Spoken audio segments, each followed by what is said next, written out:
សូមគោរពនឹងជំរាបសួរអតិថិជនអ្នកកំពុងតាមដានទស្សនាវីដេអូនេះជាមួយខ្ញុំទាំងអស់គ្នាស្វាគមន៍មកវីដេអូថ្មីដែលវីដេអូថ្មីនេះគឺជាការដំឡើង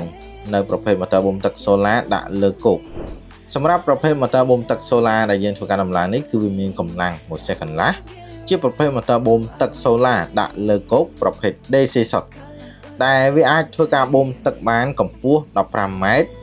ជាមួយនឹងទំហំសយោចេញ80ឬក៏3អ៊ីងជាមួយនឹងបរិមាណទឹក30ម៉ែត្រគីបក្នុង1ម៉ោង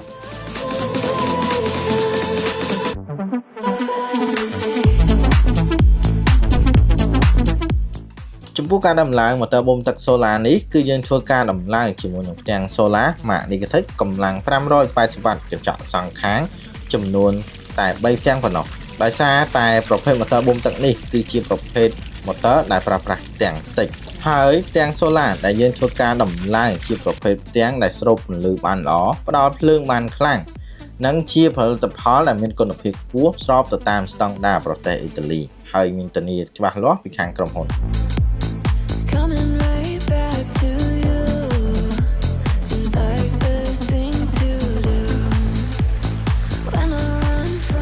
លក្ខណៈពិសេសរបស់ motor បូមទឹកសូឡាដាក់លើគោកនេះគឺវាអាចធ្វើការជំរុញ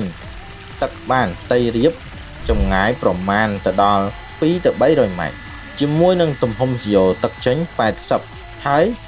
បានបរិមាណទឹកច្រើនស័ក្តិសមសម្រាប់ការងារស្រោចស្រពដំណាំចម្ការឬយកទៅប្រើប្រាស់